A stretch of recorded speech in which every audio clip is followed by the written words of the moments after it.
useful engine.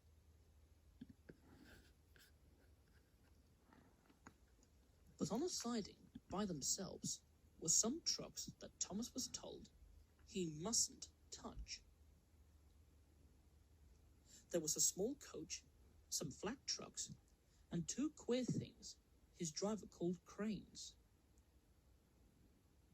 "That's the breakdown train," he said. "When there's an accident, the workmen get into the coach, and the engine takes them quickly to help the hurt people and to clear and mend the line. The cranes are for lifting heavy things like engines and coaches and trucks." One day, Thomas was in the yard when he heard an engine whistling, "Help! Help!" and a goods train came rushing through much too fast. The engine, a new one called James, was frightened.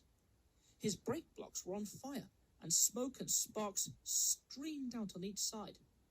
"They're pushing me! They're pushing me!" he panted. On, laughed the trucks, and still whistling, "Help! Help!" poor James disappeared under a bridge. "I'd like to teach those trucks a lesson," said Thomas the Tank Engine.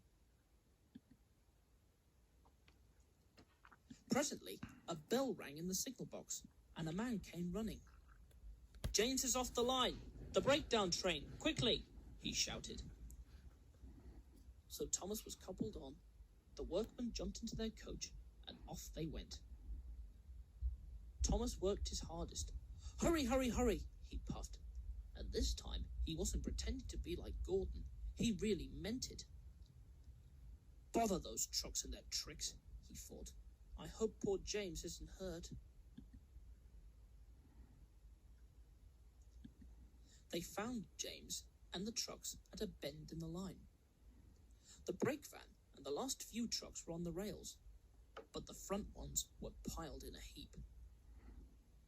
James was in the field with a cow looking at him, and his driver and fireman were feeling him all over to see if he was hurt.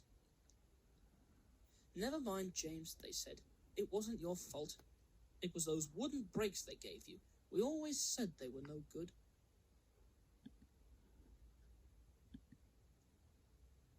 Thomas pushed the breakdown train alongside. Then he pulled the unhurt trucks out of the way. Oh dear, they groaned. Serves you right, puffed Thomas crossly. When the men put other trucks on the line, he pulled them away too. He was hard at work, puffing backwards and forwards all the afternoon. This'll teach you a lesson, he told the trucks. And they answered, Yes, it will, in a sad, groany, creaky sort of voice.